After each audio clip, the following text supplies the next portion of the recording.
സുഹൃത്തുക്കളെ, എല്ലാവർക്കും നമസ്കാരമുണ്ട്. ഇന്ന് ഞാൻ വന്നിട്ടുള്ളത് ദുബായിലെ സഫാരി പാർക്കിൻ്റെ ഉള്ളിൽ ആഫ്രിക്കൻ സഫാരിയിലാണ് ഞാനിപ്പോൾ വന്നിട്ടുള്ളത്. അതന്നെ ഞാനിപ്പോൾ ഇത് ഒരു പക്ഷികളുടെ ഒരു ഏരിയയാണ് ഇന്ന് ഞാൻ ചെയ്തിട്ടുള്ളത്. അതുകൂടാതെ ഞാൻ വേറൊരു വീഡിയോ ചെയ്തിട്ടുണ്ട് ആഫ്രിക്കൻ സഫാരിയിൽ തന്നെ അനിമൽസിൻ്റെ, അതായത് മൃഗങ്ങളുടെ ഒരു വീഡിയോ കൂടി വേറെ ചെയ്തിട്ടുണ്ട്. അതും നിങ്ങൾ കാണുക. ഇപ്പം ഞാൻ നിങ്ങളെ കാണിക്കാൻ പോകുന്നത് ബേർഡുകളുടെയാണ്, അതായത് പക്ഷികളുടെ. അപ്പോൾ ഈ കാണുന്നതാണ് സഫാരി പാർക്കിൻ്റെ എൻട്രൻസ് ബിൽഡിംഗ്. ഇതിൻ്റെ മുന്നിൽ ഒരുപാട് കാർ പാർക്കിംഗ് ഉണ്ട്. കാർ പാർക്കിംഗ് ഒക്കെ ടോട്ടലി ഫ്രീ ആണ്. ഞാൻ കാർ പാർക്ക് ചെയ്യുന്നത്. നമുക്ക് കയറി നോക്കാം എന്താണ് സഫാരി പാർക്കിൻ്റെ എൻട്രൻസ് ബിൽഡിങ്ങിൽ കാഴ്ചകളുണ്ടെന്ന് വെച്ച് കഴിഞ്ഞാൽ എൻട്രൻസ് ബിൽഡിങ്ങിൽ 50 ദിർഹംസാണ് ഇതിൻ്റെ ടിക്കറ്റ് ചാർജ്. അത് ഇതിൻ്റെ ഉള്ളിൽ എടുത്തിട്ട് വേണം നമുക്ക് കാഴ്ചകളിലേക്ക് പോകാം. പക്ഷെ അത് 95 ദിർഹംസിൻ്റെ ടിക്കറ്റും ഉണ്ട്. അതാകുമ്പോൾ അവരവരുടെ വണ്ടിയിൽ നമ്മളെ എല്ലാവരും നടന്ന് കൊണ്ടുപോയി കാണിക്കും. അവരുടെ ബാറ്ററി കാറുകളുണ്ട്, അതേമാതിരി ട്രെയിനുകളുണ്ട്, കൊണ്ടുപോയിട്ട് കാഴ്ചകളിലേക്ക് കൊണ്ടുപോകും. അപ്പോൾ ഞാനൊരു 50 ദിർഹംസിൻ്റെ ടിക്കറ്റ് എടുത്ത് നടന്ന് കാണാം എന്നുള്ള ഒരു ഉദ്ദേശത്തിലാണ് ഇറങ്ങിയിട്ടുള്ളത്. ഇതിൻ്റെ ഉള്ളിലേക്ക് കടന്നു കഴിഞ്ഞാൽ ഒരു മനോഹരമായിട്ടുള്ള ഒരു സ്ഥലം തന്നെയാണ്. ഇതൊരു മരുഭൂമിയിലാണോ എന്ന് തന്നെ ചിന്തിച്ചു പോകും. അത്രയും മനോഹരമായിട്ടാണ് ഇതിൻ്റെ ഉള്ളിലുള്ള ലാൻഡ്സ്കേപ്പ് ഇവർ ചെയ്തിട്ടുള്ളത്. ഹെക്ടർ കണക്കിന് സ്ഥലത്താണ് ഈ ലാൻഡ്സ്കേപ്പിങ്ങും അതിനോട് ചേർന്നിട്ടുള്ള ഈ സഫാരി പാർക്കൊക്കെ ഇവിടെ ഉണ്ടാക്കിയിട്ടുള്ളത്. സഫാരി പാർക്ക് എന്ന് പറഞ്ഞു കഴിഞ്ഞാൽ അതിൻ്റെ ഉള്ളിൽ വന്നാൽ തന്നെ ഇത് ആദ്യം നമുക്കൊരു പാർക്കായിട്ട് തന്നെയാണ് ഫീൽ ചെയ്യുള്ളൂ. അത്രയും മനോഹരമായിട്ടാണ് ഇത് ചെയ്തിട്ടുള്ളത്. കൂടാതെ ഇതിപ്പോൾ ദുബായിൽ നിന്ന് സിറ്റിയിൽ നിന്ന് ഇങ്ങോട്ട് കുറച്ച് ദൂരമുണ്ട്. ഏകദേശം ഒരു 10-40 കിലോമീറ്റർ ഡ്രൈവ് ഉണ്ട് ഈ പറഞ്ഞ സഫാരി പാർക്കിലേക്ക് വരാൻ. ദുബായിയുടെ വിവിധ സ്ഥലങ്ങളിൽ നിന്ന് ഇങ്ങോട്ടെത്താൻ ബസ് സർവീസുകളും ടാക്സിയൊക്കെ അവൈലബിൾ ആണ്. അതുകൊണ്ട് തന്നെ ഇവിടെ എത്തിപ്പെടുക എന്നുള്ളതിന് അത്ര വലിയൊരു ബുദ്ധിമുട്ട് ദുബായ് നിവാസികൾക്ക് ഉണ്ടാവാൻ വളരെ സാധ്യത കുറവാണ്. ഈ സഫാരി പാർക്കിൻ്റെ അകത്ത് ഇവർ 2 സെക്ഷനാണുള്ളത്. ഒന്ന് ആഫ്രിക്കൻ വില്ലേജ്, പിന്നൊന്ന് ഏഷ്യൻ വില്ലേജ്. ആഫ്രിക്കൻ വില്ലേജിലാണ് ഒരുപാട് മൃഗങ്ങളും പക്ഷികളും അങ്ങനെയുള്ള സംഭവങ്ങളൊക്കെ ഉണ്ട്. അതേമാതിരി ഏഷ്യൻ വില്ലേജിലേക്ക് വന്നു കഴിഞ്ഞാൽ അധികം മിഡിൽ ഈസ്റ്റിൽ അല്ലാച്ചെങ്കിൽ മധ്യപൂർവേഷ്യയിൽ കാണുന്ന മൃഗങ്ങളൊക്കെയാണ് അധികം അതിലുള്ളത്. ഇതിൻ്റെയൊക്കെയും ഞാൻ മൃഗങ്ങളെ പറ്റിയിട്ടുള്ള വിശദമായിട്ടുള്ളൊരു വീഡിയോ ഞാൻ ഓൾറെഡി ചെയ്തിട്ടുണ്ട്. അത് നിങ്ങൾ മറക്കാതെ കാണുക. അതിലെ കാഴ്ചകൾ ഒരുപക്ഷെ നിങ്ങൾക്ക് ഈ വീഡിയോനെ കണ്ടുകിട്ടും വളരെ മനോഹരമായിട്ടുള്ള കാഴ്ചകൾ തന്നെയാണ് ഞാൻ ആ വീഡിയോയിൽ ചെയ്തിട്ടുള്ളത്. അതെന്തായാലും മറക്കാതെ കാണുമെന്ന് വിശ്വസിക്കുന്നു. ഈ വീഡിയോയിൽ ഞാൻ പൂർണ്ണമായിട്ടും ബേഡ്സിനെ പറ്റിയിട്ട്, പക്ഷികളെ പറ്റിയിട്ടുള്ള ഒരു വീഡിയോ ആണ് ഞാൻ ചെയ്തിട്ടുള്ളത്. അത് നമ്മൾ ഇന്ന് വരെ കാണാത്ത മോഡൽ കുറേ പക്ഷികളെ പറ്റിയിട്ടുള്ളത്. നമ്മൾ ഏകദേശം ആഫ്രിക്കൻ വില്ലേജിനോട് അടുത്തെത്തിയിരിക്കുകയാണ്. അപ്പോൾ ആദ്യം കാണുന്ന കാഴ്ച ഇവിടെ കുറേ കൊക്കുകൾ, അതൊക്കെ നമ്മളെ നാട്ടിൽ കൊറ്റികൾ എന്നൊക്കെ പറയും. കൊറ്റി എന്ന് പറയും, വെള്ളക്കൊക്കുകൾ. അതിവിടെ അത്രയധികമൊന്നുമില്ല, വളരെ കുറച്ച് തന്നെ കാണുന്നുള്ളൂ. അത് ഇവിടെ സ്വാഭാവികമായിട്ടല്ല ചെറുതിൻ്റെ ആവാസവ്യവസ്ഥയിൽ വന്നു കൂടിയിട്ടുള്ളതാണെന്ന് തോന്നുന്നു. ഇവിടെ നെറ്റോ ഒന്നും ചെയ്തിട്ടില്ല. അതേമാതിരി തന്നെ അതിനോട് ചേർന്നിട്ട് തന്നെ കുറച്ചുകൂടി മുന്നോട്ട് പോയി കഴിഞ്ഞാൽ ഇവിടെ ഒരുപാട് ഫ്ലെമിംഗോസ് വന്നിട്ട് കൂടിയിട്ടുണ്ട്. അതും ഈ പറഞ്ഞ മാതിരി ഇവിടെയുള്ള ഒരു ആവാസ വ്യവസ്ഥിതിയോട് ചേർന്നിട്ട് വന്ന് കൂടിയിട്ടുള്ളതാണെന്ന് തോന്നുന്നു. കാരണം ഇതിനൊരു നെറ്റ് ഇട്ടിട്ട് അതിനെ സംരക്ഷിക്കുക വെച്ചെങ്കിൽ അത് പറന്നു പോവാതിരിക്കാനുള്ള ഒരു വകുപ്പൊന്നും ചെയ്തിട്ടില്ല. അതിനെപ്പോൾ വേണമെങ്കിലും പറന്നു പോകാനും തിരിച്ചു വരാനും സൗകര്യത്തിൽ അതിൻ്റെ പ്രകൃതിദത്തമായിട്ടുള്ള ഒരു ആവാസ വ്യവസ്ഥയിൽ ജീവിച്ചുകൊണ്ടിരിക്കുന്ന കുറച്ച് കിളികളാണ് ഇവിടെ കണ്ടുകൊണ്ടിരിക്കുന്നത്. പിന്നീട് കാണുന്നത് എന്ന് പറഞ്ഞു കഴിഞ്ഞാൽ ഒരുപാട് താറാവുകൾ, അല്ല വെച്ചെങ്കിൽ താറാവിൻ്റെ അതേ കുടുംബത്തിൽ പെട്ടിട്ടുള്ള പല കളറിൽ പല വെറൈറ്റിയുള്ള അതിമനോഹരമായിട്ടുള്ള താറാവുകളാണ് ഇവിടെ കാണുന്നത്. കണ്ട ഈ വെറൈറ്റിയൊക്കെ ഫോട്ടോത്തിലൊക്കെ കണ്ടിട്ടുണ്ട് എന്നല്ലാതെ ഞാൻ ആദ്യമായിട്ടാണ് ഇത്രയും ഭംഗിയുള്ള ഇങ്ങനെയുള്ള താറാവാണോ അതോ അത് വേറെ എന്തെങ്കിലും കിളിയാണോ എന്ന് പറയാൻ പറ്റില്ല. അതേമാതിരി മറ്റൊരു തന്നെ ഇരിക്കും നിൽക്കണം നോക്കിയേ. ഈ കിളീനൊന്നും ഞാൻ ആദ്യമായിട്ടാണ് കാണുന്നത് ഇങ്ങനത്തെ ഒരു മോഡല്. പക്ഷെ അതിൻ്റെ പേരെന്താണെന്നൊന്നും എനിക്കറിയില്ല. അങ്ങനത്തെ പേരൊന്നും അവിടെ എഴുതി വെച്ചിട്ടില്ല. അങ്ങനത്തെ ഒരുപാട് കിളികളാണ് ഇവിടെ ഉള്ളത്. കണ്ട ഈ താറാവുകൾ അപ്പുറത്തുനിന്ന് ഇതിൻ്റെ ഭക്ഷണം കൊത്തി കൊണ്ടുവന്നിട്ട് ഈ വെള്ളത്തിലുള്ള കിളികൾക്കും അല്ലാച്ചെങ്കിൽ അതിൻ്റെ ഉള്ളിലുള്ള മീനുകൾക്കൊക്കെ ഇട്ട് കൊടുക്കുന്ന ഒരു മനോഹരമായിട്ടുള്ള കാഴ്ച. അതേമാതിരി വേറെയും ഒരു കൊക്ക് അവിടെ ഉണ്ട്. അതേമാതിരി നമ്മളെ നാട്ടിലൊക്കെ കാണുന്ന ഗിനിക്കോഴികളുടെ മാതിരത്തെ ഒരു വെറൈറ്റി കോഴികളാണ് ആ ഗിനിക്കോഴി. നമ്മുടെ നാട്ടിലൊക്കെ ഒരുപാടുണ്ട്. അതേമാതിരി ഈ കാണുന്ന പക്ഷികളെയൊന്നും നമ്മളെ നാട്ടിലും അധികം കണ്ടിട്ടില്ല. എനിക്ക് തോന്നുന്നു ഇതൊക്കെയും ഈ പറഞ്ഞ മാതിരി ആഫ്രിക്കൻ വനാന്തരങ്ങളിൽ കാണുന്ന അല്ല ആഫ്രിക്കൻ കാടുകളിൽ കാണുന്ന പക്ഷികളാണെന്ന് തോന്നുന്നു. അത്രയും നമ്മൾ ജീവിതത്തിൽ ഫോട്ടോത്തിൽ പോലും അങ്ങനത്തെ കിളികളെ നമ്മൾ കണ്ടിട്ടില്ല. ഇതാ മറ്റൊരുത്തൻ ഇങ്ങനെ മെല്ലെ ഇങ്ങനെ നടന്ന് പോകുന്നുണ്ട്. ഈ പക്ഷിയുടെ പേരും നമുക്കറിയില്ല. അതും ഇതേമാതിരി ആഫ്രിക്കൻ കൺട്രീസിലല്ല വേറെ ഏതെങ്കിലും രാജ്യങ്ങളിൽ ജീവിക്കുന്ന പക്ഷികളാവാനാണ് സാധ്യത.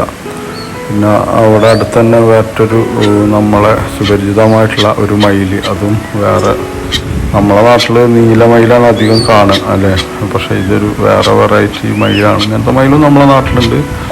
ഇതൊരു ചാരക്കളറ് എന്ന് പറയാൻ പറ്റും. അതും നല്ല അടിപൊളി ഒരു മയിൽ ഇവിടെ ഉണ്ട്. ഉണ്ടാകും നമ്മളെ നാട്ടിലൊക്കെ പൊതുവെ ഇഷ്ടംപോലെ ഇപ്പോൾ മയിലുണ്ട്. എല്ലാ വില്ലേജിലും ഗ്രാമത്തിലും സിറ്റിയിലൊക്കെ ഇപ്പോൾ മയിലുകളെ കാണാം. മയിലുകളെ കൊല്ലാൻ പാടില്ല എന്നൊക്കെ ഉള്ളതിൻ്റെ പേരിൽ ഇപ്പോൾ മയിലുകളൊക്കെ ഒരുപാട് നമ്മളെല്ലാ ഭാഗങ്ങളും കാണാൻ കഴിയുന്നുണ്ട്.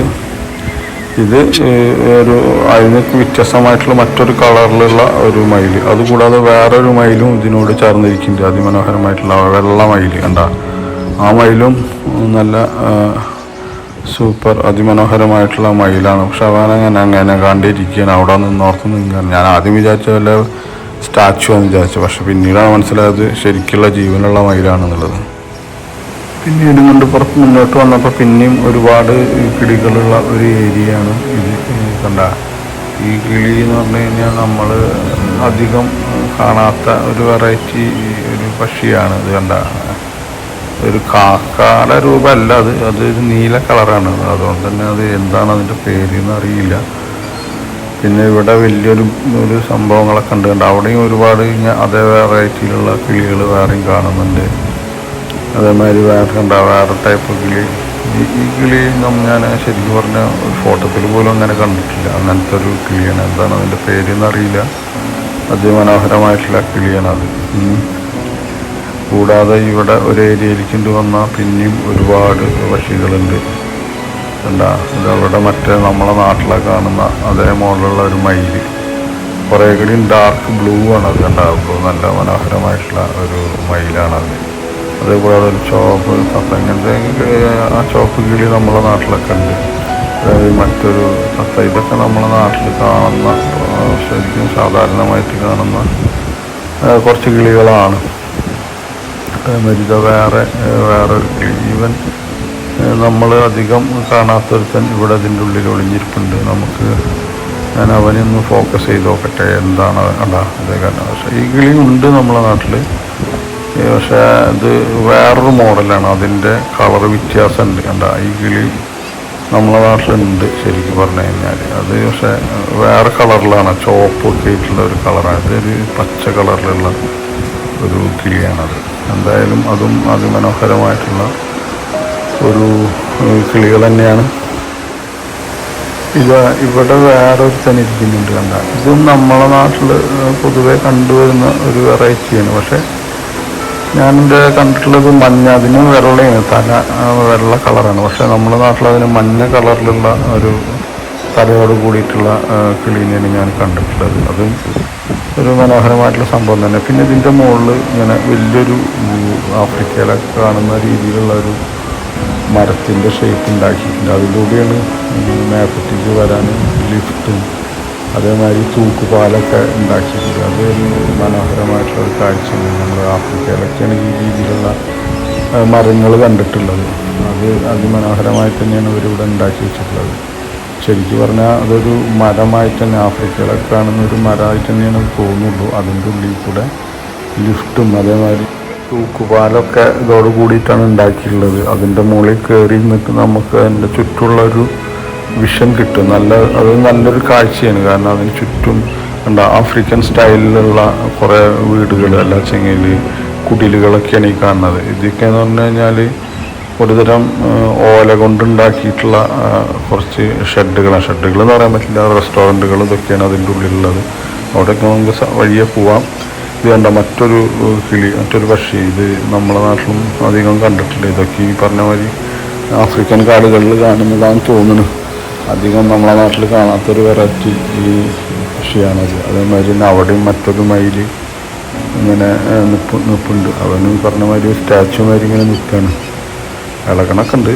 അതുകൊണ്ട് തന്നെ അങ്ങനെ അത് ഒറിജിനലാണെന്നുള്ളത് തോന്നുന്നു. അല്ലാത്ത ഇങ്ങനെ ആദ്യം കാണുമ്പോൾ അത് സ്റ്റാച്ചു മാതിരി അനകാണ്ടിരിക്കുന്നു. പിന്നെ ഓരോ ശബ്ദങ്ങൾ ഉണ്ടാക്കുമ്പോൾ അത് അങ്ങോട്ടും ഇങ്ങോട്ടൊക്കെ തിരിഞ്ഞ് നോക്കുന്ന ഒരു കാഴ്ച. അതുകൊണ്ടാ സൂപ്പറായിട്ടുണ്ടല്ലോ ആ മയിൽ.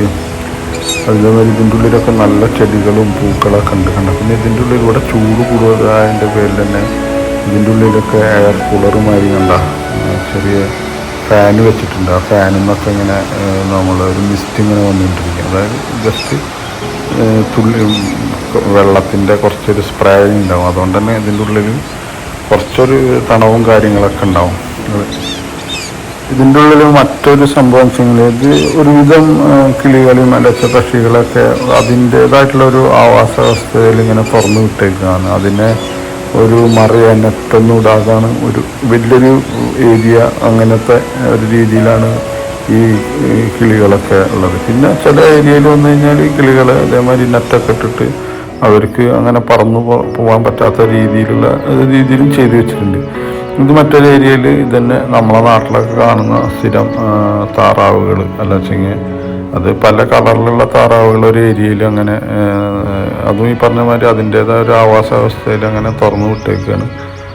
അതിന് വേണ്ടിയിട്ടുള്ള ഒരു ചെറിയൊരു കുളവും കാര്യങ്ങളോട് കൂടിയിട്ടുള്ള അതും മനോഹരമായിട്ടുള്ള ഒരു സംഭവം തന്നെ. അതേമാതിരി വേറെ ഏരിയയിലേക്ക് വന്നു കഴിഞ്ഞാൽ നമ്മളെ ഓസ്ട്രിച്ച് അല്ല ഒട്ടകപ്പക്ഷി അതും അതേമാതിരി നടക്കുന്നത്. അതും ഒരു അതിൻ്റേതായിട്ടുള്ള രീതിയിൽ തുറന്നു വിട്ടിട്ടുള്ള ഒരു മോഡൽ തന്നെയാണ്.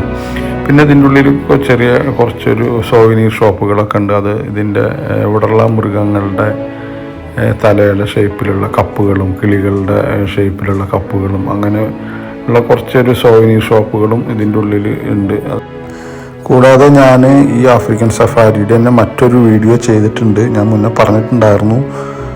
അത് മൃഗങ്ങൾ അല്ല അനിമൽസാണ് അതിൽ കൂടുതൽ ഇൻക്ലൂഡ് ചെയ്തിട്ടുള്ളത്. അപ്പോൾ ആ വീഡിയോ നിങ്ങൾ മറക്കാതെ കാണും എന്ന് വിശ്വസിക്കുന്നു. അതുമാത്രമല്ല എൻ്റെ എല്ലാ വീഡിയോകളും നിങ്ങൾ കാണണം എന്നാണ് എൻ്റെ ഒരു അഭ്യർത്ഥന. കൂടാതെ ഇങ്ങനെയുള്ള കാഴ്ചകളൊക്കെ അതിമനോഹരമായിട്ട് തന്നെ എനിക്ക് മാക്സിമം പറ്റാവുന്ന രീതിയിൽ പകർത്തിയിട്ടുണ്ട്. അപ്പോൾ എല്ലാവർക്കും എൻ്റെ വീഡിയോകളൊക്കെ ഇഷ്ടപ്പെട്ട് കാണുമെന്ന് വിശ്വസിക്കുന്നു. എല്ലാവരും ഇനി ഇതുവരെ എൻ്റെ യൂട്യൂബ് ചാനൽ സബ്സ്ക്രൈബ് ചെയ്യാൻ വിട്ടുപോയിട്ടുള്ളവർ മറക്കാതെ അത് സബ്സ്ക്രൈബ് ചെയ്യുക. കൂടാതെ അതിനോട് ചേർന്നിട്ടുള്ള ബെൽ ബട്ടൺ അമർത്തുക. അപ്പോൾ എല്ലാവർക്കും ഒരിക്കൽ കൂടി എൻ്റെ നന്ദി, നമസ്കാരം.